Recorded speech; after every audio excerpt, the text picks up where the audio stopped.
नमस्कार, स्वागत आप सभी का डीडी न्यूज पर। आप देख रहे हैं मिड डे प्राइम। मैं हूं मुकुल शर्मा। अगले 1 घंटे में हम बात करेंगे देश भर की बड़ी खबरों की। जी हां, अगर बात की जाए खासतौर से जो चुनावी महासंग्राम है महाराष्ट्र झारखंड, इसको लेकर लगातार प्रचार अब हम कह सकते हैं कि लगातार जोर पकड़ता नजर आ रहा है। अलग अलग रैलियां हो रही हैं। इसके साथ बात होगी किस तरीके से दिल्ली में प्रदूषण का जो खतरा है वो भी कम नहीं हो रहा, उसमें भी लगातार इजाफा होता जा रहा है। इसके अलावा और देश दुनिया की तमाम खबरें होंगी, इनसे आपको रूबरू कराएंगे। लेकिन सबसे पहले आइए नजर डाल लेते हैं हेडलाइंस पर। डोमिनिका की पीएम मोदी को अपना सर्वोच्च राष्ट्रीय सम्मान देने की घोषणा। कोविड के दौरान मदद और साझेदारी को मजबूत करने के पीएम के प्रयासों के प्रति सम्मान।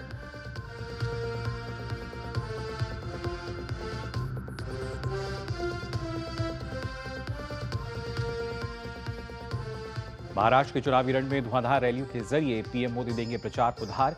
कांग्रेस अध्यक्ष मल्लिकार्जुन खड़गे और राहुल गांधी भी ठोकेंगे चुनावी ताल, करेंगे प्रचार।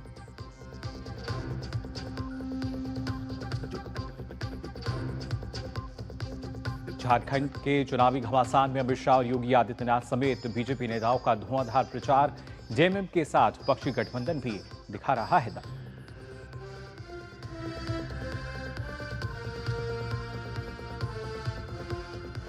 दिल्ली में भारत अंतर्राष्ट्रीय व्यापार मेले का आगाज। वाणिज्य मंत्री पीयूष गोयल ने वर्चुअली किया उद्घाटन। 14 दिवसीय मेले में देश विदेश से 3,500 से अधिक प्रदर्शक शामिल।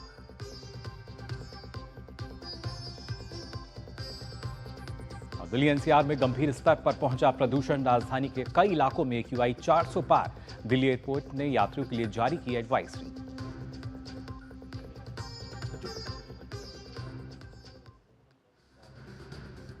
और अब शुरुआत करते हैं मिड डे प्राइम की। सबसे पहले आपको बता दें, डोमिनिका ने पीएम मोदी को अपना सर्वोच्च राष्ट्रीय सम्मान देने की घोषणा की है। डोमिनिका प्रधानमंत्री नरेंद्र मोदी को अपना सर्वोच्च राष्ट्रीय पुरस्कार अवार्ड ऑफ ऑनर प्रदान करेगा। यह सम्मान कोविड-19 महामारी के दौरान डोमिनिका की मदद के लिए पीएम मोदी के प्रयासों के लिए दिया जाएगा। साथ ही ये सम्मान दोनों देशों के बीच साझेदारी को मजबूत करने के लिए उनके समर्पण को मान्यता देगा। तो इस वक्त की बड़ी खबर जहां आपको हम बता रहे हैं, कोरोना महामारी के दौरान डोमिनिका को जिस तरीके से मदद पहुंचाई गई थी, उसके लिए डोमिनिका ने अपना सर्वोच्च सम्मान प्रधानमंत्री नरेंद्र मोदी को देने की घोषणा की है। और इस पर और जानकारी के लिए हमारे संवाददाता सुधाकर दास हमारे साथ जुड़ चुके हैं। सुधाकर, जानना चाहेंगे आपसे, एक सर्वोच्च अगर सम्मान की बात की जा रही है, डोमिनिका की तरफ से घोषणा की गई है और इससे पहले भी हमने देखा है कई अन्य देश जो हैं वो भी अपने सर्वोच्च सम्मान से नवाज चुके हैं प्रधानमंत्री नरेंद्र मोदी को। देखिए मुकुल, एक बड़ा ऐलान जो कॉमनवेल्थ ऑफ डोमिनिका की तरफ से किया गया है और ये हम जानते हैं कि 19 से 21 नवंबर के बीच गुयाना के जॉर्ज टाउन में इंडिया कैरिकॉम समिट होने वाला है और उस दौरान ये डोमिनिका का जो सर्वोच्च सम्मान है, नेशनल ऑनर है, हाईएस्ट नेशनल ऑनर, वो पीएम मोदी को प्रदान किया जाएगा। और निश्चित तौर पर जिस तरह से पीएम मोदी जिस तरह से जो तमाम विकासशील देशों की बात, जो साउथ साउथ कोऑपरेशन की बात उठाते रहे और कोविड जैसे चुनौतीपूर्ण समय में डोमिनिका की पीएम मोदी ने जिस तरह से मदद की वैक्सीन के जरिए, दवाओं के जरिए, उसके लिए ग्रेटिट्यूड जताते हुए ये सम्मान पीएम मोदी को दिया जा रहा है। और पीएम मोदी ने भी अपनी स्वीकारोक्ति दी है इस सम्मान के प्रति और उन्होंने कहा है कि जो एक ग्लोबल कोलैबोरेशन है, जो वैश्विक एक तरह से एकजुटता है, ग्लोबल चैलेंजेस चाहे कोविड हो, क्लाइमेट चेंज हो, जो एक जियोपॉलिटिकल कॉन्फ्लिक्ट कई देशों में, कई इलाकों में नजर आ रहा है, उसमें इंडिया का एक तरह से कमिटमेंट है। और डोमिनिका हो या फिर कैरेबियन देश हो, उनके इश्यूज के प्रति पीएम मोदी और भारत हमेशा एक तरह से सजग रहेंगे। और आपने बिल्कुल ठीक कहा मुकुल, दर्जन भर से भी ज्यादा देशों की जो सर्वोच्च नागरिक सम्मान है वो पीएम मोदी को मिल चुके हैं और उसमें अमेरिका, रूस जैसे देश भी शामिल हैं। जी बिल्कुल सुधाकर, और जैसे आपने बताया, ना सिर्फ अमेरिका, रूस, बल्कि फिर चाहे विकासशील देश हों, प्रगतिशील देश हों, हर किसी को तवज्जो देना और खासतौर से जो लगातार प्रधानमंत्री अलग अलग मंचों से जिस बात का जिक्र करते आए हैं, विश्व कल्याण की बात वो करते हैं, तो उसको लगातार सार्थक करते हुए नजर आ रहे हैं। और उसी का परिणाम किस तरह के जो सर्वोच्च राष्ट्रीय सम्मान डोमिनिका फिलहाल जिसको देने की उसने घोषणा की है। बिल्कुल, और देखिए आपको याद होगा, अब इस साल G20 का समिट भी होने वाला है। और आप जी। देखिए बीते एक साल देखिए खास तौर से भारत की जो एक पीएम मोदी के नेतृत्व में बीते 10 सालों में, सिर्फ एक साल की बात नहीं, बीते 10 सालों में भारत ने जिस तरह से ना सिर्फ अपने आप को एक वैश्विक क्षितिज पर आगे बढ़ाया है, बल्कि तमाम ऐसे देश, खासतौर से जिन देशों को पिछड़े या फिर विकासशील या गरीब देश माना जाता था, उनको लेकर पीएम मोदी जिस तरह से आगे बढ़े हैं, यही वजह है कि आज रशिया का ऑर्डर ऑफ सेंट एंड्रू सम्मान हो, भूटान का जो order of the dragon king, जो पहले ऐसे विदेशी अतिथि है जिनको ये सम्मान मिला है, ग्रीस का, फ्रांस का, इजिप्ट हो, पापुआ न्यू गिनी हो, फिजी हो, यूनाइटेड स्टेट्स का लीजन ऑफ मेरिट हो, बहरीन, मालदीव, अफगानिस्तान, सऊदी अरब, तमाम ऐसे देशों ने पीएम मोदी को इस दोस्ती के लिए और वैश्विक स्तर पर पीएम मोदी आज जो एक बड़ी भूमिका निभा रहे हैं, उसके लिए अपने सर्वोच्च नागरिक सम्मान किया। इसके अलावा मुकुल, मैं ये भी बताना चाहूंगा कि जिस तरह से पीएम मोदी तमाम मोर्चों पर, क्लाइमेट चेंज की बात की जाए तो उनको champions of the earth award मिला है, उनको सियोल पीस प्राइज से भी सम्मानित किया जा चुका है, ग्लोबल गोलकीपर्स अवार्ड हो, फिलिप कोटलर प्रेसिडेंशियल अवार्ड हो, इस तरह के कई तमाम अवार्ड उनको मिल चुके हैं। और आज एक ऐसा नेतृत्व पीएम मोदी के रूप में सिर्फ भारत को नहीं मिल रहा है, बल्कि दुनिया जिनकी ओर देख रही है चुनौतियों के समय में भी, और आज दुनिया के समस्याओं को सुलझाने के संबंध में भी आज हर कोई पीएम मोदी की तरफ देखता है। और निश्चित तौर पर डोमिनिका भले एक छोटा देश हो, लेकिन हम जानते हैं पीएम मोदी के नेतृत्व में भारत की विदेश नीति ऐसी बनी है, चाहे कोई वो बड़ा देश हो या छोटा से छोटा देश हो, उनकी जो संवेदनशीलता है, उनका जो इम्पोर्टेंस है, वो किसी रूप में कम नहीं होता है। तो सबको एक नजरिए से देखना, एक ही तरह का सम्मान देना, ये पीएम मोदी की विदेश नीति का भी नजरिया रहा है। बिल्कुल सुधाकर, और शायद यही वजह है, क्योंकि पुरस्कारों की तो लंबी फहरिस्त है, लेकिन जिस तरीके से अगर बात की जाए विश्व में सबसे लोकप्रिय नेता के रूप में उन्हें देखा जाता है, और जो पूरा विश्व जब ग्लोबल लीडर की हम कह सकते हैं छवि को देखता है, तो कहीं ना कहीं जहन में प्रधानमंत्री नरेंद्र मोदी की छवि उभर कर आती है।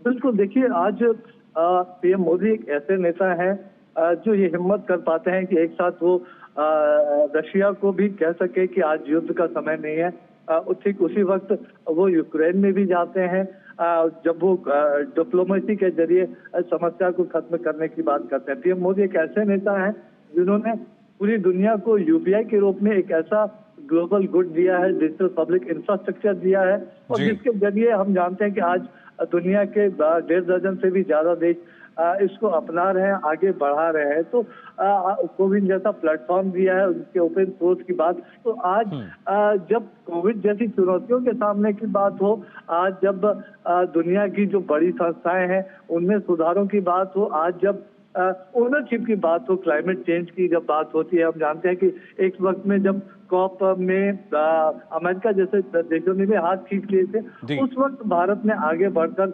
और न सिर्फ भारत ने आगे बढ़कर उसको आगे लेकर गए, बल्कि जो कमिटमेंट था उसको समय से पहले पूरा करके। तो आज बिल्कुल यही शायद वजह है सुधाकर के, जिस वजह से लगातार एक ग्लोबल लीडर के रूप में अब देखा जाता है प्रधानमंत्री नरेंद्र मोदी को। फिलहाल बहुत बहुत शुक्रिया सुधाकर आपका हमारे साथ जुड़ने के लिए। तो इस बड़ी खबर पर हमारे संवाददाता आपको बता रहे थे। अब आइए आगे बढ़ते हैं और बात करते हैं चुनाव महासंग्राम की। जी हाँ, महाराष्ट्र की अगर पहले बात की जाए तो आपको बता दें भारतीय जनता पार्टी के वरिष्ठ नेता और प्रधानमंत्री नरेंद्र मोदी आज महाराष्ट्र में चुनावी हुंकार भरेंगे। नरेंद्र मोदी मुंबई के छत्रपति संभाजीनगर में एक चुनावी सभा को संबोधित करेंगे। छत्रपति संभाजीनगर जिले में 9 और जालना में 5 सहित कुल 14 महायुति उम्मीदवारों के लिए पीएम मोदी इस मंच से आज प्रचार करेंगे। प्रधानमंत्री की दूसरी रैली रायगढ़ जिले के पनवेल में खारघर इलाके में होगी। यहां भाजपा से प्रशांत ठाकुर उम्मीदवार हैं। भाजपा शिवसेना गठबंधन रायगढ़ जिले के 7 निर्वाचन क्षेत्रों श्रीवर्धन, उरण, पनवेल, पेन, अलीबाग, करजत और महाड़ के साथ साथ नवी मुंबई के बेलापुर और एरोली समेत कुल 9 प्रमुख निर्वाचन क्षेत्रों से चुनाव लड़ रहा है। ऐसे में प्रधानमंत्री की इस रैली को यहां से खड़े उम्मीदवारों के समर्थन में एक महत्वपूर्ण प्रोत्साहन के रूप में देखा जा रहा है। आखिर में प्रधानमंत्री मुंबई के शिवाजी पार्क में मेगा चुनावी सभा को संबोधित करेंगे। मुंबई में विधानसभा की 36 सीटें हैं। प्रधानमंत्री नरेंद्र मोदी मुंबई की इन सीटों के लिए महायुति के उम्मीदवारों के लिए जोर शोर से प्रचार करेंगे। आपको बता दें कि महाराष्ट्र में सभी 288 विधानसभा सीटों पर एक ही चरण में 20 नवंबर को मतदान होगा और 23 नवंबर को इन चुनावों के परिणाम आएंगे।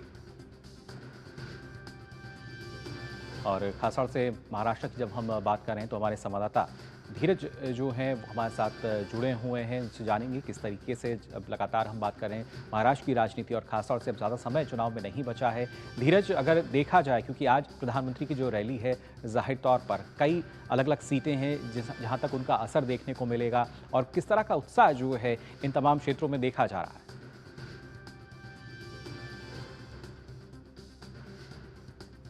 जी बिल्कुल, आपने सही कहा। एक विशाल जनसभा की तैयारी शिवाजी पार्क में की गई है और शिवाजी पार्क में कहा जा सकता है कि लगभग लाखों की संख्या में लोग शाम को प्रधानमंत्री नरेंद्र मोदी को सुनने के लिए पहुंचेंगे। और जिस तरीके से यहाँ पर कहा जा सकता है कि मुंबई ये देश की आर्थिक राजधानी है और देश की आर्थिक राजधानी में महायुति और महाविकास अघाड़ी के बीच एक कड़ा मुकाबला यहाँ देखने को मिल रहा है। और जिस तरीके से दोनों गठबंधन ने अपने अपने उम्मीदवार के जरिए यहाँ के जो आम जनता को भुनाने की कोशिश की है, आम जनता को एक तरीके से कह सकते हैं अपने पक्ष में कोशिश में जुटे हैं, तो उस लिहाज से आज कहा जा सकता है कि आज प्रधानमंत्री की ये जो रैली है ये काफ़ी महत्वपूर्ण है। मैं आपको बता दूं कि जो मुंबई में 36 विधानसभा की सीटें हैं और 36 विधानसभा की सीटों पर दोनों गठबंधनों ने अपने प्रत्याशी उतारे हैं और इन 36 सीटों पर कहा जा सकता है कि जो 17 सीटों पर भारतीय जनता पार्टी ने अपने प्रत्याशी उतारे हैं, तो 16 सीटों पर शिवसेना शिंदे गुट ने और 3 सीट जो सहयोगी दलों को दी गई है। तो इधर यहाँ का जो मुकाबला है वो 36 सीटों का मुकाबला है। इस सीट के यहाँ के बारे मुंबई के बारे में कहा जा सकता है कि यहाँ जिस तरीके से बीजेपी का प्रभाव है उसी तरीके का प्रभाव जो कह सकते हैं कि उद्धव पार्टी का जो उद्धव गुट की जो शिवसेना है उसका भी प्रभाव माना जाता है। और इस प्रभाव में एक तीसरी एंट्री जो कहा जा रहा है जो कि जिसने यहाँ के मुकाबले को रोचक बना दिया है वो मनसे के राज ठाकरे हैं, जहाँ राज ठाकरे ने यहाँ 25 उम्मीदवार को उतारकर महायुति और महाविकास अघाड़ी दोनों की टेंशन बढ़ा दी है। और ऐसा कहा जा रहा है कि जो राज ठाकरे दोनों जो गठबंधन है, दोनों गठबंधन के जो उनका जो वोट बैंक होगा उसको काटने के लिए उन्होंने एक अपनी जगह और एक तरीके से अपने आप को मुंबई में स्थापित करने के लिए उन्होंने 25 सीटों पर अपने प्रत्याशी उतारे हैं। तो मुंबई के बारे में कहा जा सकता है। और आज की ये जो रैली होगी प्रधानमंत्री की रैली, ये काफ़ी महत्वपूर्ण इसलिए होगी कि इस रैली के जरिए प्रधानमंत्री अपने सभी जो प्रत्याशी जो आज यहाँ पहुँचेंगे 36 सीटों के प्रत्याशी आज प्रधानमंत्री के मंच पर होंगे, तो उनको एक तरीके से वो जीत का मंत्र देंगे। और ये भी कहा जा सकता है कि जो कार्यकर्ता है, जो उनको आम मतदाता है, जो प्रधानमंत्री को सुनने के लिए आएंगे, तो उनको जीत का मंत्र भी देंगे। जी बिल्कुल धीरज, लेकिन मुंबई का जो 36 का आंकड़ा आप बता रहे हैं काफ़ी महत्वपूर्ण हो जाता है अपने आप में।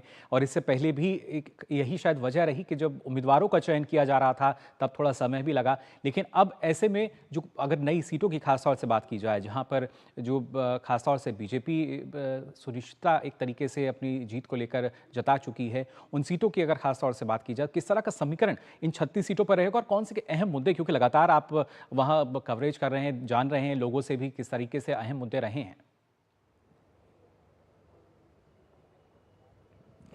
देखिए, अगर हम सीटों के लिहाज से देख लें तो यहाँ की कई सीटें हैं वो बीजेपी के लिहाज से कह लें या महायुति गठबंधन के लिहाज से अगर हम कह लें तो वो काफ़ी महत्वपूर्ण है। चाहे हम अगर हम शिवसेना शिंदे की ही बात कर लें तो मुंबई अंबा देवी की यहाँ सीट है, जहाँ की यहाँ से भाजपा की प्रवक्ता और जो कह सकते हैं कि जो मुख्य नेता हैं साइना एनसी, वो प्रमुख प्रत्याशी के रूप में यहाँ पर चुनावी मैदान में उतरी हुई हैं। दूसरी तरफ यहाँ पर कह सकते हैं कि शिवाजी मान खुर्द का एक सीट है, जहाँ से हम कह सकते हैं कि जो अंतिम समय में जिसे अजीत पवार ने जिन्हें टिकट देकर यहाँ के मुकाबले को रोचक बना दिया। पहले वो किसी भी पार्टी से टिकट नहीं मिलने की स्थिति में उन्होंने निर्दलीय पर्चा भर दिया था। तो एक तरीके से हम कह सकते हैं कि शिवाजीनगर मानखुर्द की भी जो सीटें हैं वो काफ़ी महत्वपूर्ण है। बोरीवली की सीट है वो भी काफ़ी महत्वपूर्ण मानी जा रही है। लेकिन अगर हम यहाँ के राजनीतिक लिहाज से देखें तो जो माहिम की जो सीटें हैं, माहिम की सीटें भी बहुत महत्वपूर्ण मानी जा रही है, क्योंकि माहिम की सीटों पर जो पहली बार राजनीति में एंट्री कर रहे मनसे के राज ठाकरे के बेटे अमित ठाकरे चुनावी मैदान में है और उनकी प्रतिष्ठा दांव पर लगी हुई है। दूसरी चीज, एक सीट और भी सीट है जहां से उद्धव ठाकरे के बेटे आदित्य ठाकरे चुनावी मैदान में हैं जी। तो उनकी भी प्रतिष्ठा एक तरीके से हम कह सकते हैं कि दांव पर लगी हुई है। तो कई महत्वपूर्ण सीटें मुंबई की है जहां चाहे भारतीय जनता पार्टी कह लें, उनके प्रत्याशी की किस्मत दांव पर लगी हुई है, या कह सकते हैं कि महाविकास आघाड़ी के जो प्रत्याशी हैं उनकी जो प्रतिष्ठा है उनकी प्रतिष्ठा दांव पर लगी हुई है। तो ऐसे कई महत्वपूर्ण सीटें मुंबई में देखी जा सकती है कि जहां की मुकाबला कह सकते हैं कि काफ़ी रोचक है और काफ़ी कांटे की टक्कर। और मुंबई के बारे में ऐसा कहा जा रहा है कि जिस तरीके से महायुति से शिवसेना शिंदे गुट की पार्टी, चाहे हम कह लें उद्धव गुट की शिवसेना, जिस तरीके से दोनों आमने सामने हैं, और उसमें तीसरी एंट्री राज ठाकरे की है, जो कि उन दोनों मुकाबलों के बीच में उनकी एक तीसरी एंट्री हुई है। बिल्कुल धीरज, और देखना यही होगा इस महासंग्राम में आखिर जीतता कौन है। 20 तारीख को मतदान होगा और 23 को जो नतीजे हैं वो सबके सामने होंगे। फिलहाल बहुत बहुत शुक्रिया आपका धीरज हमारे साथ जुड़ने के लिए। तो महाराष्ट्र की तो हमने बात की, लेकिन इसके साथ साथ झारखंड की अगर हम बात करें, जहां हेमंत सोरेन की सरकार को हराने के लिए बीजेपी ने अपनी पूरी ताकत झोंक दी है। वरिष्ठ नेता और गृह मंत्री अमित शाह आज सबसे पहले गिरिडीह जिले की सदर और गांडे विधानसभा क्षेत्रों में यहां जनसभाएं करेंगे। इसके बाद अमित शाह बोकारो की डुमरी विधानसभा क्षेत्र में चुनावी रैली करेंगे, जबकि उत्तर प्रदेश के मुख्यमंत्री योगी आदित्यनाथ धनबाद और बोकारो में ओबेरमो जिले में भी जनसभा करेंगे। झारखंड में दूसरे चरण के तहत 20 नवंबर को 38 विधानसभा क्षेत्रों में मतदान होगा।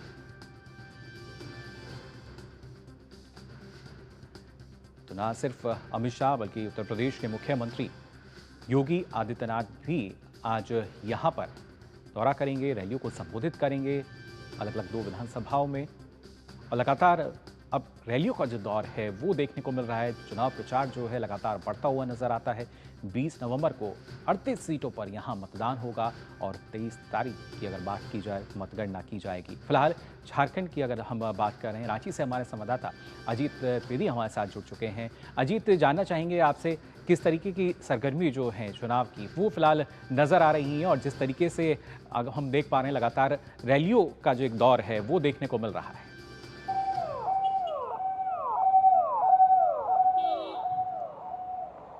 जी बिल्कुल, देखिए पहले चरण का मतदान संपन्न हो गया और स्थिति जो कि देखिए जिस तरीके बम्पर वोटिंग हुई है, कहीं ना कहीं कई प्रश्न भी खड़े हो रहे हैं कि क्या ये सत्ता परिवर्तन के लिए ये वोटिंग हुई है। वहीं सत्ता पक्ष जो है वो कह रहा है कि हमें बनाए रखने के लिए वोटिंग हुई है। तो दोनों ही जो संगठन है, दोनों ही जो गुट हैं अपने अपने दावे कर रहे हैं। लेकिन जिस तरीके से ट्रेंड बताते हैं कि पिछले कुछ वर्षों में मतदान हुआ है, अगर ज़्यादा मतदान हुआ तो कहीं ना कहीं सत्ता परिवर्तन भी होता है। और यहाँ पर जैसे जो ग्रामीण क्षेत्र है वहाँ काफ़ी ज़्यादा मतदान हुआ है, तो ये बड़ी बात है। साथ ही जो नक्सल प्रभावित इलाके रहे हैं, 10 से ज़्यादा ऐसी सीटें रही है नक्सल प्रभावित जहाँ पर कि 70% से ज़्यादा जो है वो मतदान हुआ है, तो ये बड़ी बात है। अगर दूसरे चरण की बात करें, देखिए दूसरे चरण में अगर हम जाते हैं तो उसमें 38 विधानसभा सीटों पर मतदान होना है 20 तारीख को। और अगर ये पूरा जो है ये संथाल जो परगना का क्षेत्र है, ये वही क्षेत्र है जहाँ पर कि बांग्लादेशी घुसपैठियों की जो समस्या है वो सबसे ज़्यादा है, और जिसको लेकर बीजेपी ने इस विधानसभा चुनाव में अपना एक बड़ा मुद्दा बनाया हुआ है। तो इन अगर क्षेत्र की बात करें तो यहाँ पर देखिए जो मुख्यमंत्री हेमंत सोरेन है बरहेट विधानसभा सीट से खुद मैदान में है, उनकी पत्नी जो है कल्पना सोरेन है वो खुद गांडे विधानसभा सीट से मैदान में है। तो ये 2 हाई प्रोफाइल सीटें हम कह सकते हैं। साथ ही धनवार जो विधानसभा सीट है वहाँ से बीजेपी के बाबूलाल मरांडी जो है वो मैदान में है। हालांकि यहाँ पर जो है जेएमएम और सीपीआईएम ने अपना कैंडिडेट यहाँ पे उतारा है, मामला तिकोनी करने का यहाँ पे प्रयास किया है, लेकिन जेएमएम और सीपीआईएम में जो है यहाँ पर दोस्ताना फाइट यहाँ पर है, यानी कि दोस्ताना यहाँ पर लड़ाई यहाँ पर है। तो मुख्य मुकाबला जो है बीजेपी और जेएमएम के बीच ही यहाँ पर देखा जा रहा है। इसके अलावा सीता सोरेन जो है वो जामताड़ा जो विधानसभा क्षेत्र है वो भी हाई प्रोफाइल सीट है, क्योंकि सीता सोरेन जो है वो सोरेन परिवार की बहू है, तो बीजेपी में है। और जिस तरीके से उन पर कांग्रेस ने आपत्तिजनक टिप्पणी की थी उसको प्रधानमंत्री नरेंद्र मोदी ने भी अपनी सभा में इसका जिक्र किया था और इसको महिला सम्मान से जोड़ा था, तो वो भी एक बड़ा मुद्दा है। और जामताड़ा सीट भी जो है हाई प्रोफाइल सीट है। तो ये कुछ हाई प्रोफाइल सीटें हैं जो कि 38 सीटों में है। और इसके अलावा हम कह सकते हैं कि धनबाद जो विधानसभा सीट है वो भी हाई प्रोफाइल सीट है, साथ ही गोड्डा और अन्य सीटें भी हैं। तो दूसरा जो चरण है उसमें जो है सोरेन परिवार की प्रतिष्ठा जो है वो दांव पे लगी है, क्योंकि मुख्यमंत्री खुद जो है मैदान में है, उनकी पत्नी कल्पना सोरेन मैदान में है। और वो अधिकांश सीटें ऐसी हैं जो कि डेमोग्राफिक चेंज से प्रभावित हैं। बीजेपी का दावा है कि यहाँ पर कई ऐसी सीटें हैं, कई ऐसे क्षेत्र हैं जहाँ पर कि जो आदिवासी आबादी है वो 30 से 35% तक सिमट गई है या उसके आसपास है। तो जिस तरीके से बीजेपी ने यहाँ पर रोटी बेटी और माटी का जो यहाँ पर नारा दिया हुआ है झारखंड चुनाव में, तो उस नारे में कहीं ना कहीं उनका जो एजेंडा यहाँ पर सटीक बैठता है। और इसी को लेकर देखिए झारखंड में आदिवासी अस्मिता की बात जो है वो दोनों ही दल कर रहे हैं, जेएमएम भी कर रही है, बीजेपी भी कर रही है, और दोनों ही कहते हैं कि हम आदिवासी अस्मिता के लिए यहाँ पर चुनाव लड़ रहे हैं। लेकिन अगर धरातल में बात की जाए तो देखिए जेएमएम जो है वो अपनी तमाम योजनाओं की बात करती है, तमाम चीज़ों की बात करती है, लेकिन बीजेपी जो है यहाँ पर डेमोग्राफिक चेंज को एक बड़ा मुद्दा बनाए हुए है। और दूसरे चरण की जो मतदान होने जिन विधानसभा सीटों में 38 सीटों में, उसमें से अधिकांश सीटों में इसका प्रभाव दिखाई देगा, क्योंकि यहाँ पर जो है अधिकांश जो सीटें हैं वो इससे प्रभावित यहाँ पर दिखाई देती हैं, क्योंकि ये सीमावर्ती सीटें हैं और यहाँ पर इसका ज़्यादा प्रभाव दिखाई देता है। अगर पूरे चुनाव की हम बात करें तो जिस तरीके से बीजेपी ने इन मुद्दों को उठाया है यहाँ पर, देखिए आदिवासी बहुल प्रदेश है, आदिवासी अस्मिता को लेकर की पिच पर दोनों ही दल जो है या हम कहें दोनों ही अलायंस जो है, अजीत पहले चरण के मुकाबले जो दूसरा चरण है, क्या इन्हीं मुद्दों की वजह से उसको ज्यादा अहम मान सकते हैं? जैसा जो मुद्दे आप हमें लगातार बता रहे हैं कि घुसपैठ की बात की जाए, नक्सलवाद की बात की जाए या डेमोग्राफी चेंज एक जो देखने को मिल रहा है, तो क्या जो ये अब दूसरे चरण में मतदान होगा पहले चरण के मुकाबले कितना अलग इसको माना जाए?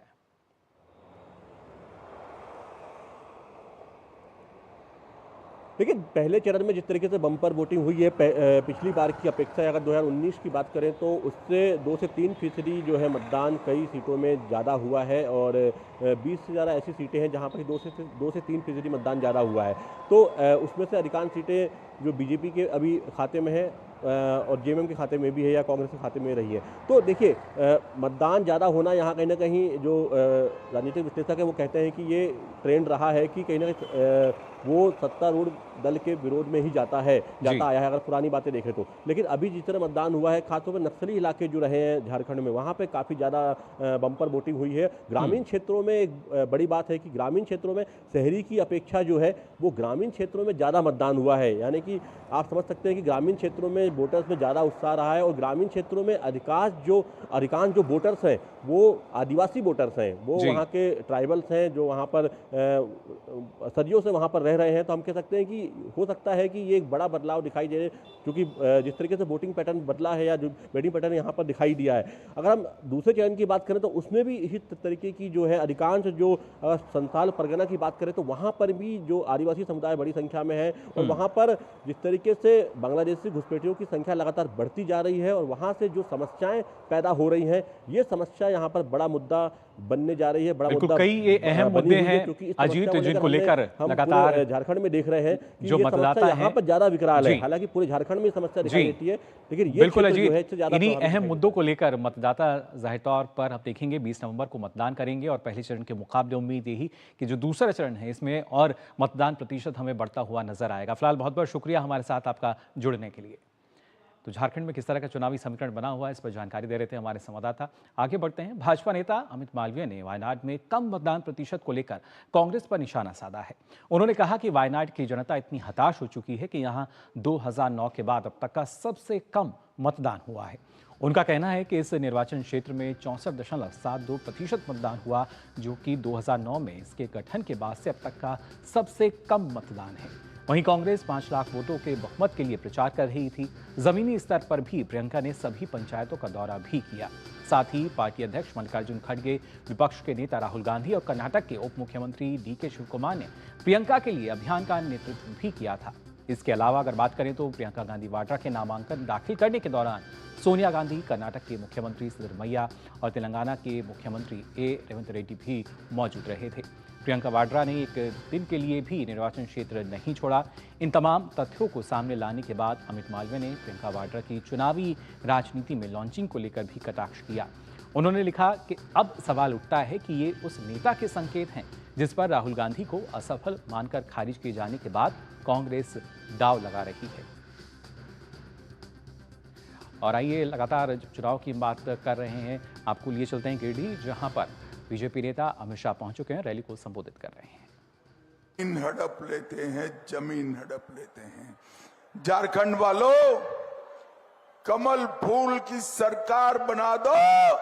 मैं आपको वादा करता हूं, इंसान तो क्या परिंदा भी पैर नहीं मार पाएगा, घुसपैठ नहीं है। और जो घुसपैठिए हमारी बोली आदिवासी बहनों की जमीन हड़प लिए है, मैं उनको भी कहना चाहता हूं, घुसपैठियों को भी कान खोलकर सुन लो। हेमंत सरकार का समय समाप्त हुआ, घुसपैठियों आपका भी समय समाप्त हुआ। एक एक को चुन चुनकर झारखंड से वापिस भेजने का काम भारतीय जनता पार्टी करेगी। हम एक ऐसा कानून लेकर आएंगे जो कानून भेद से आदिवासियों की जमीन हड़पे है, वो जमीन वापिस देनी पड़ेगी, वापिस देनी पड़ेगी। और मेरे पे भरोसा करना भाइयों बहनों, अगर सरलता से नहीं करते हैं तो इनको उल्टा लटका कर सीधा करने का काम भी हम करेंगे। भाइयों बहनों, मुझे बताओ, एक कश्मीर जो है हमारा है या नहीं है? अरे जोर से बोलो, है या नहीं है? धारा 370 हटानी चाहिए थी या नहीं हटानी चाहिए थी? भाइयों बहनों, एक कांग्रेस पार्टी, राहुल बाबा की पार्टी धारा 370 को वापिस लाना चाहती। मैं बता देता हूं, राहुल बाबा, गिरिडीह की भूमि पर बैठकर बता देता हूं, आप तो क्या, आपकी 4 पीढ़ी आएगी धारा 370 वापस दी। ये कश्मीर जो है वो भारत का है, कोई नहीं छीन सकता। भाइयों बहनों, 10 साल तक इन्होंने राज किया, सोनिया मनमोहन की सरकार थी।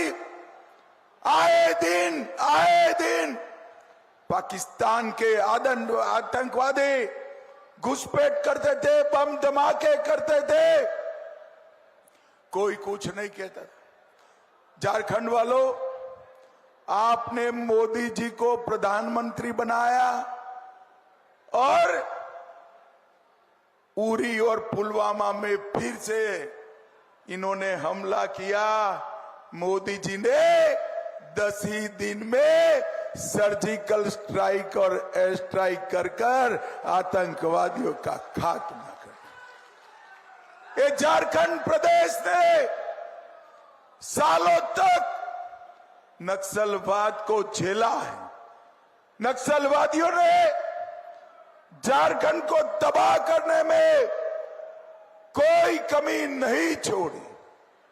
मोदी जी ने झारखंड को 10 साल में नक्सलवाद से मुक्त करने का काम नरेंद्र मोदी जी। और हमारे छत्तीसगढ़ के उप मुख्यमंत्री, गृह मंत्री बैठे हैं।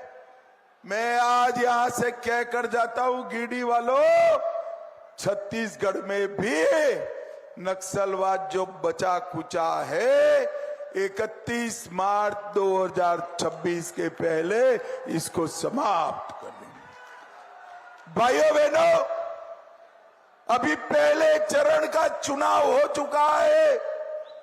झारखंड वालों, गिरिडीह वालों, परिणाम जानना है क्या?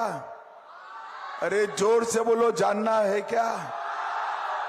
तो मैं पेपर लीक कर देता हूं। पहले चरण में जेएमएम कांग्रेस का सुपड़ा साफ हो गया। पहले चरण में ही तय हो गया है कि झारखंड में भारतीय जनता पार्टी की सरकार चाहिए। भाइयों बहनों, एक घुसपैठियों के लिए हेमंत सोरेन हमारे आदिवासियों का अपमान करते हैं, हमारे पिछड़ा वर्ग का अपमान करते हैं, और उन्होंने तय किया है, उनकी सरकार आई, कांग्रेस ने तय किया है, इनकी सरकार आई तो मुसलमानों को आरक्षण देंगे, आरक्षण। तो झारखंड के गिरिडीह में अमित शाह एक रैली को संबोधित फिलहाल कर रहे हैं और यहाँ पर एक बार फिर उन्होंने जेएमएम और कांग्रेस पर निशाना साधा। साथ ही साथ जम्मू कश्मीर का भी उदाहरण दिया कि किस तरीके से जब कांग्रेस की सरकार थी तो घुसपैठ को बढ़ावा दिया गया था, लेकिन नरेंद्र मोदी की सरकार में पिछले एक दशक में लगातार घुसपैठ की तमाम कोशिशों को नाकाम किया गया है। और झारखंड में भी घुसपैठ क्योंकि एक बड़ा मुद्दा है, उसको भी लगातार बीजेपी सत्ता में आने के बाद पूरी तरीके से उस पर नकेल कसे की। और साथ ही नक्सलवाद अगर देखा जाए जो एक बड़ी समस्या रही है झारखंड की, उससे भी पूरी तरीके से झारखंड को मुक्ति दिलाएगी। कुछ अहम बातें अमित शाह ने अपनी रैली के दौरान कही। फिलहाल मिड डे प्राइम में हम यहाँ रुकने एक छोटे से ब्रेक के लिए जल्द हाजिर होते हैं। बढ़िया है, प्राकृतिक हल्दी, मिर्ची, धनिया। नहीं, मिर्ची, धनिया, हल्दी, MDH।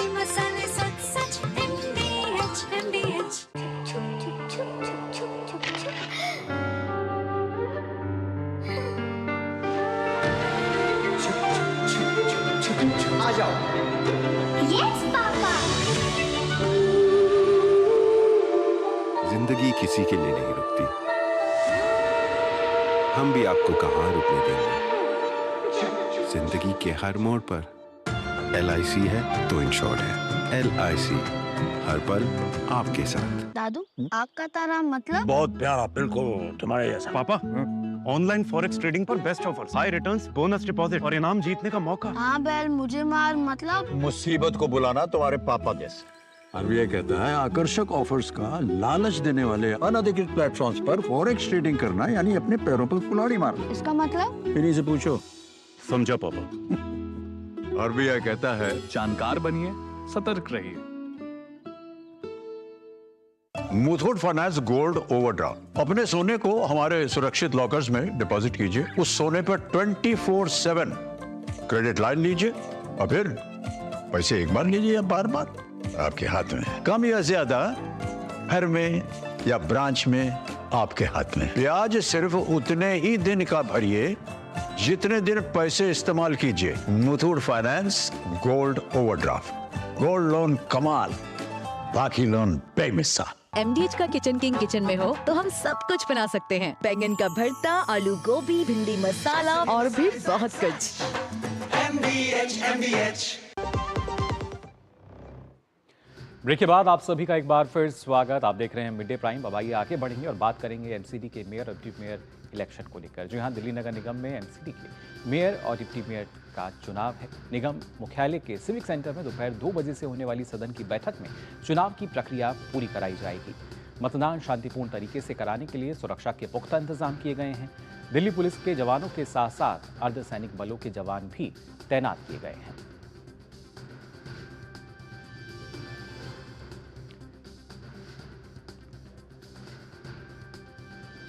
और इस खबर पर और ज़्यादा जानकारी के लिए हमारे संवाददाता अनुज यादव हमारे साथ जुड़ चुके हैं। अनुज, जानना चाहेंगे आपसे, अगर देखा जाए ना सिर्फ बीजेपी और आप, इन दोनों में एक कड़ा मुकाबला जो है मेयर डिप्टी मेयर पद के लिए ज़ाहिर तौर पर देखने को मिल रहा है, और क्या इस मामले में ताज़ा जानकारी किस तरीके से जो घमासान है और भी रोचक नजर आएगा? देखिए बिल्कुल, क्योंकि ये जो महापौर का और उप महापौर का चुनाव है ये अब से 7 महीने पहले यानी इसी साल अप्रैल में होना था, लेकिन कुछ राजनीतिक और कुछ प्रशासनिक कारणों के चलते ये विलंब से हो रहा है करीब 7 महीने के बाद।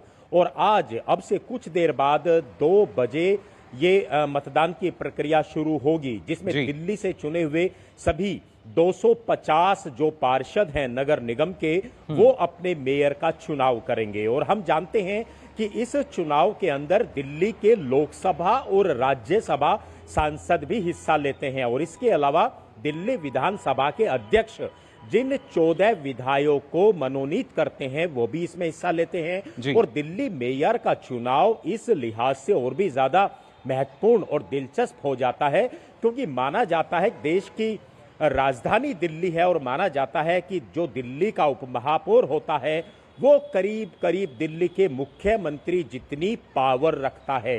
इस लिहाज से दोनों ही राजनीतिक दल, क्योंकि भारतीय जनता पार्टी और आम आदमी पार्टी मुख्य राजनीतिक दल हैं दिल्ली के अंदर, इन्हीं के बीच कड़ा मुकाबला, ज्यादातर मुकाबले देखने को मिलते हैं। तो अब से कुछ देर बाद चुनाव होगा और दोनों ही राजनीतिक दलों की उम्मीद है कि दिल्ली में उनकी पार्टी का मेयर बने, क्योंकि एक तरीके से इस चुनाव को एक सेमीफाइनल भी माना जा रहा है। अब से 3-4 महीने बाद फरवरी 2025 में दिल्ली का विधानसभा चुनाव भी होना है। इस लिहाज से ये चुनाव दोनों ही राजनीतिक दलों के महत्वपूर्ण हो जाता है।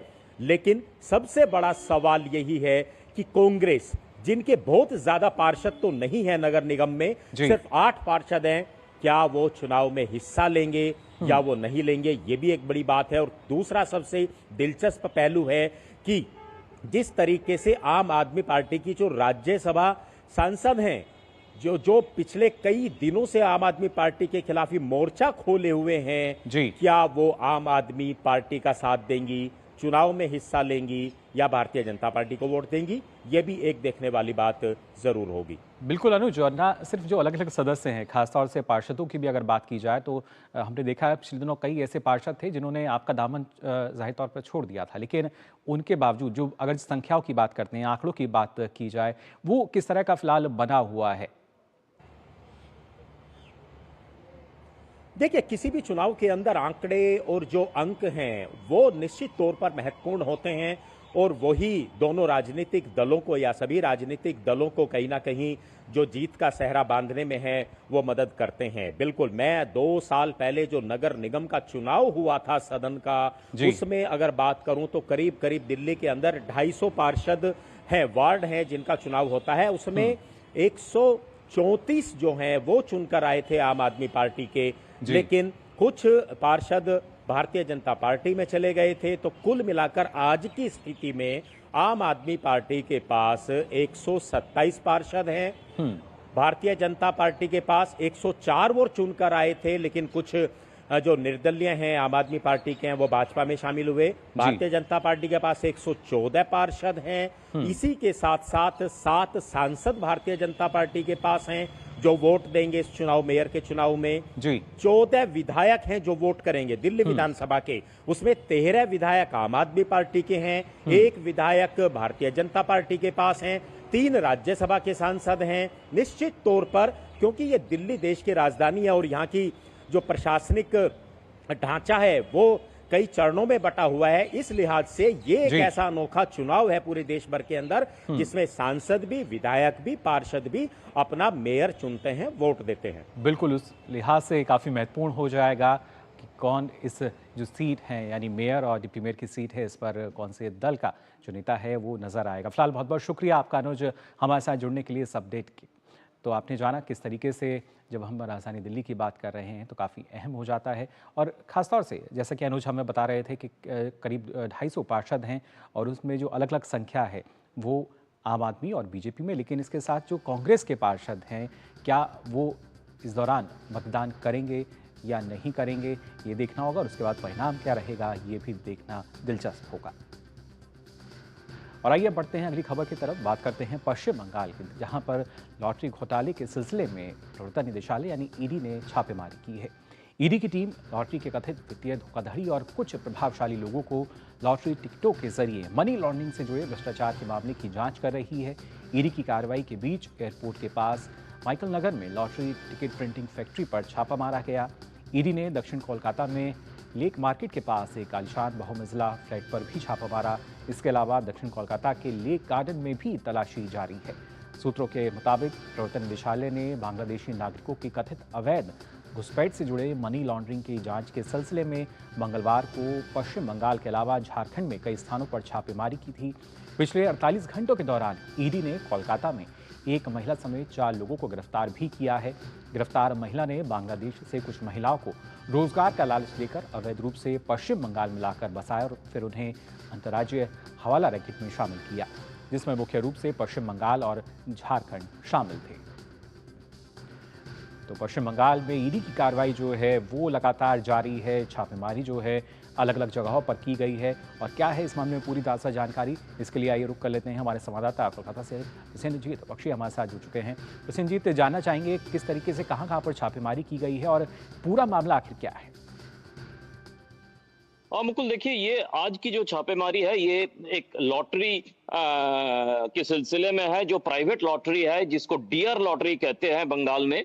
और इसका काफी सारे इतिहास है। ये जो कंपनी है, जिस कंपनी ने की तरफ से ये चलाया जाता है, इन्होंने तृणमूल कांग्रेस को जो इलेक्टोरल बॉन्ड है उसके दौरान कई 100 करोड़ रुपया दिया था, ऐसा बताया जाता है। तो ये जो डियर लॉटरी है इसके बारे में आरोप पिछले कई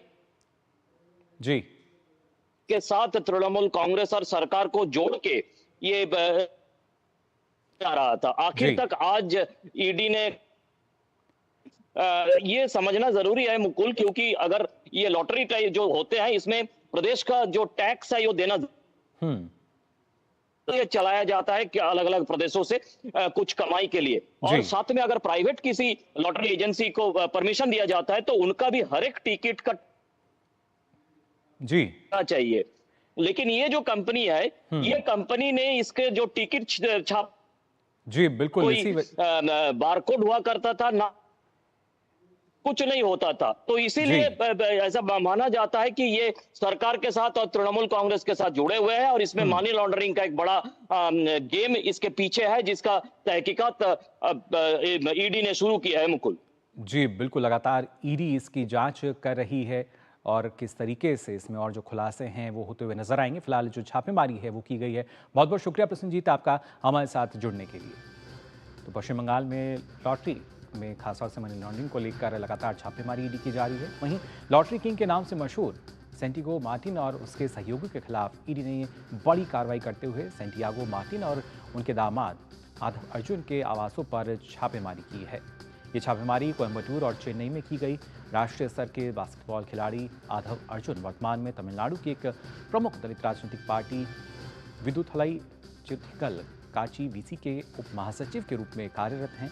चुनाव आयोग के आंकड़ों के मुताबिक उनकी company future gaming and hotel services ने चुनावी बॉन्ड में 1368 करोड़ रुपए का योगदान दिया है, जिससे यह राजनीतिक दलों की सबसे बड़े दानदाताओं में से एक बन गई है।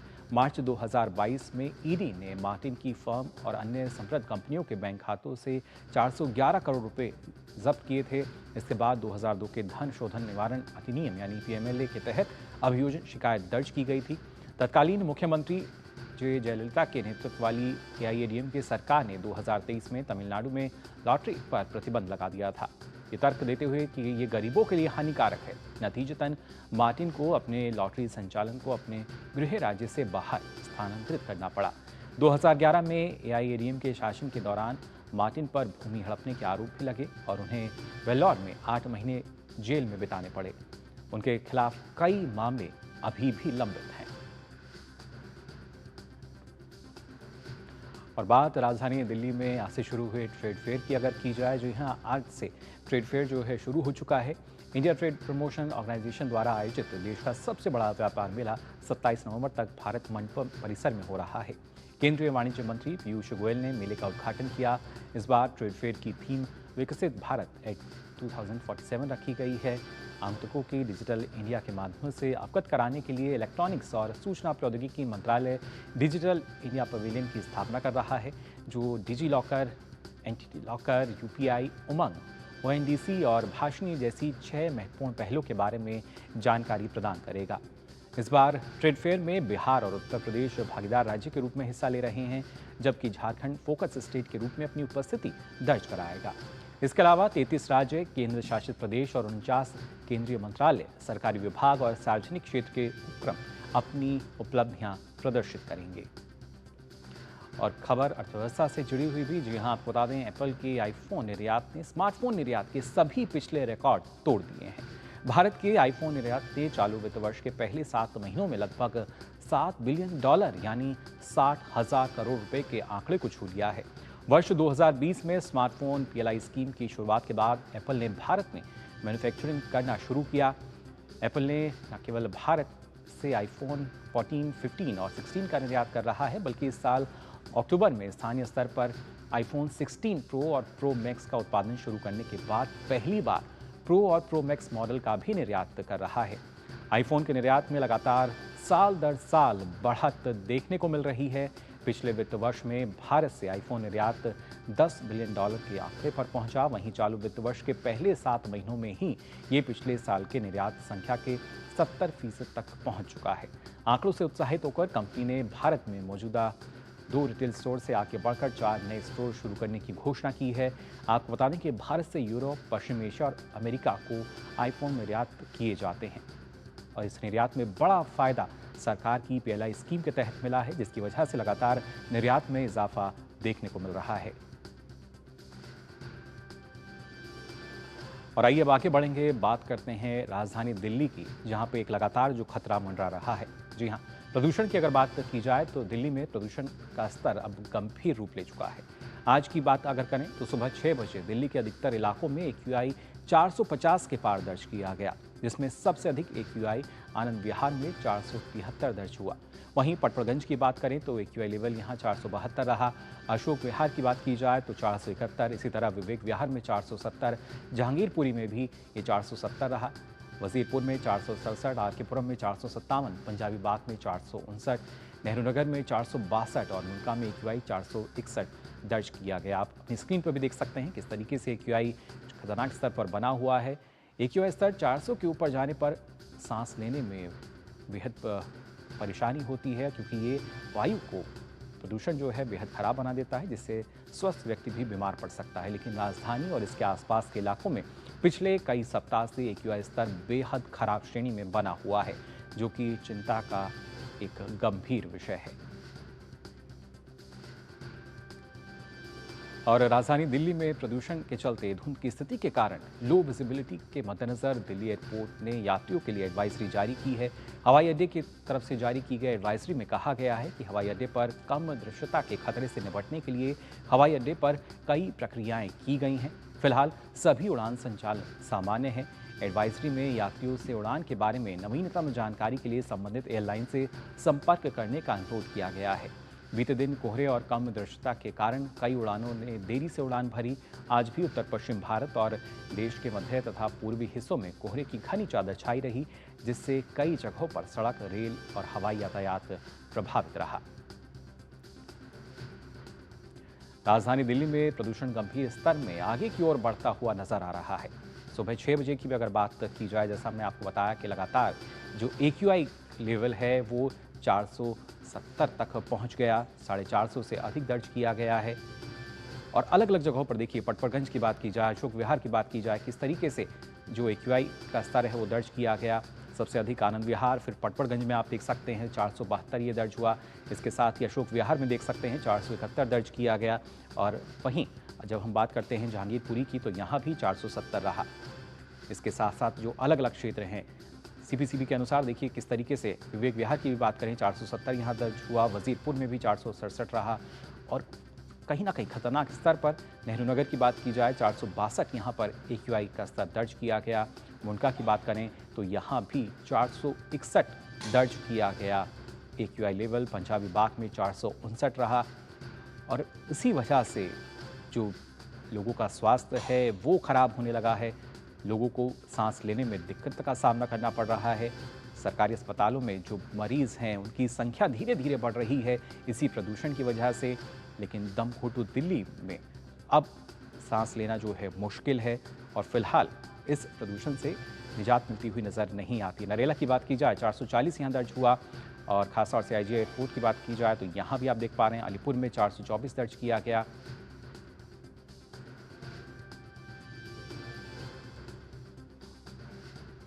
आंखों में जलन मचती है और गला खराब से हो रहा है प्रदूषण की वजह से। सांस लेने में भी दिक्कत है, आंखों में भी जलन मचती है, सारी तरफ पोल्यूशन ही पोल्यूशन। तो हर तरफ जो प्रदूषण है वो नजर आ रहा है और उसी वजह से लोगों को यहाँ दिक्कतों का सामना करना पड़ रहा है। दिल्ली में बढ़ते वायु प्रदूषण के मामले को कोर्ट की ओर से नियुक्त विकास क्यूरी वकील अपराजिता सिंह ने सुप्रीम कोर्ट में भी उठाया। आपको बता दें, अपराजिता सिंह ने यहाँ पर जो दलील दी है उसमें भी बताया गया कि किस तरीके से जो प्रदूषण है वो एक बड़ी समस्या बन गया है। कोर्ट की ओर से जारी आदेशों पर अमल होता नहीं दिख रहा है और दिल्ली की हवा लगातार जहरीली हो रही है। इस पर कोर्ट ने कहा है कि सोमवार को मामले में अब सुनवाई होगी।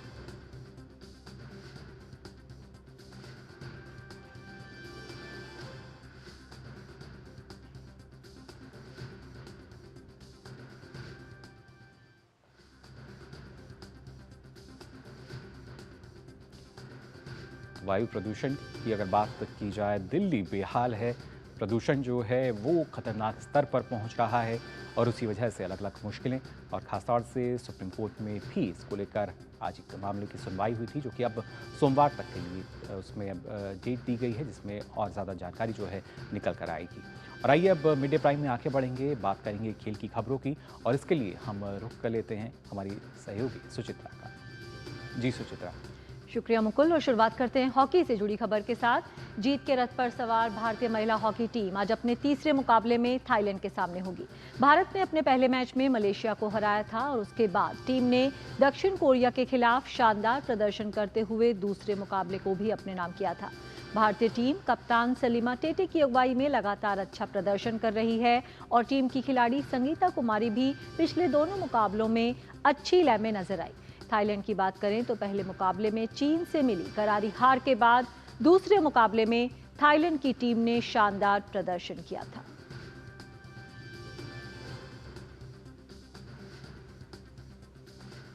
अब बात करते हैं क्रिकेट की। भारतीय क्रिकेट टीम ने दक्षिण अफ्रीका के खिलाफ खेली जा रही 4 मैच की T20 सीरीज के तीसरे मैच को 11 रन से अपने नाम कर लिया। इस जीत के साथ ही टीम इंडिया ने सीरीज में 2-1 की बढ़त हासिल कर ली है। मुकाबले में भारत ने पहले बल्लेबाजी करते हुए 6 विकेट गंवाकर 219 रन बनाए। टीम इंडिया के लिए तिलक वर्मा ने 107 रन की शानदार शतकीय पारी खेली।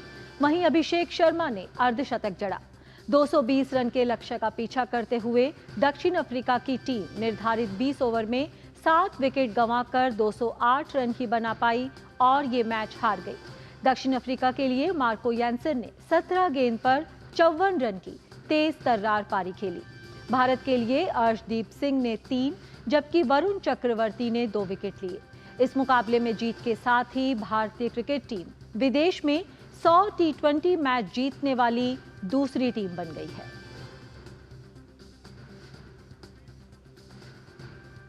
दिल्ली में 15 नवंबर से चौथी राष्ट्रीय फिन स्विमिंग चैंपियनशिप 2024 का आयोजन होगा। इस प्रतियोगिता में 28 राज्य इकाइयों के 1500 से अधिक athlete doctor Shyama Prasad Mukherjee swimming pool complex में भाग लेंगे। प्रतियोगिता में 186 इवेंट्स होंगे। इस बारे में जानकारी देते हुए under water sports federation of India के सचिव डॉक्टर तपन पाणिग्रही ने बताया कि फिन स्विमिंग को लेकर प्रतिभागियों में जबरदस्त उत्साह है और इस बार प्रतियोगिता का एक अलग ही चेहरा देखने को मिलेगा। फर्स्ट टाइम हम लोग गोवा में किया था, उस समय 21 का स्टेट पार्टिसिपेट किया था, may be 600 or 700 participants was there in different age category. But now 22nd में पुणे में जब हुआ था तब ये नंबर काफ़ी बढ़ चुके थे और नंबर भी काफ़ी बड़ा है। चैंपियंस ट्रॉफी क्रिकेट प्रतियोगिता में भारतीय क्रिकेट टीम के पाकिस्तान न जाने पर विवाद की स्थिति बनी हुई है। हालांकि अगर देखा जाए तो पाकिस्तान में सुरक्षा एक बड़ा मसला रहा है। देखिए ये खास रिपोर्ट। चैंपियंस ट्रॉफी के लिए पाकिस्तान में ना जाने को लेकर भारतीय क्रिकेट बोर्ड अपने रुख पर कायम है। बीसीसीआई ने पहले ही साफ कर दिया है कि खिलाड़ियों की सुरक्षा के साथ किसी तरह का कोई खिलवाड़ नहीं होगा। बात करते हैं बैडमिंटन की। भारत की स्टार बैडमिंटन खिलाड़ी पीवी सिंधु को Kumamoto Masters Japan Super 500 badminton tournament के प्री क्वार्टर फाइनल में हार का सामना करना पड़ा। 2 बार की ओलंपिक पदक विजेता पीवी सिंधु को अंतिम 16 के मुकाबले में कनाडा की मिशेल ली ने हराया। वहीं पुरुष एकल वर्ग में भारत के युवा बैडमिंटन खिलाड़ी लक्ष्य सेन का सफर भी हार के साथ ही समाप्त हो गया। लक्ष्य सेन को पहले दौर में ही मलेशिया के लियोंग जुन हाओ के खिलाफ हार झेलनी पड़ी। तो खेल की खबरों में फिलहाल इतना ही। वापस चलते हैं मुकुल के पास। शुक्रिया सुचित्रा इन तमाम खबरों के लिए। और खासतौर से इन तमाम खबरों को जानने के लिए, दुनिया से जुड़े रहने के लिए अब आप डीडी न्यूज़ की जो खबरें हैं, अपडेट्स हैं, वो यूट्यूब, फेसबुक, ट्विटर, इंस्टाग्राम और हमारी वेबसाइट पर भी इनको देख सकते हैं और आप इन्हें फॉलो और सब्सक्राइब कर सकते हैं। तो फिलहाल के लिए मिड डे प्राइम में बस इतना ही। पूरी टीम को दीजिए अनुमति। नमस्कार।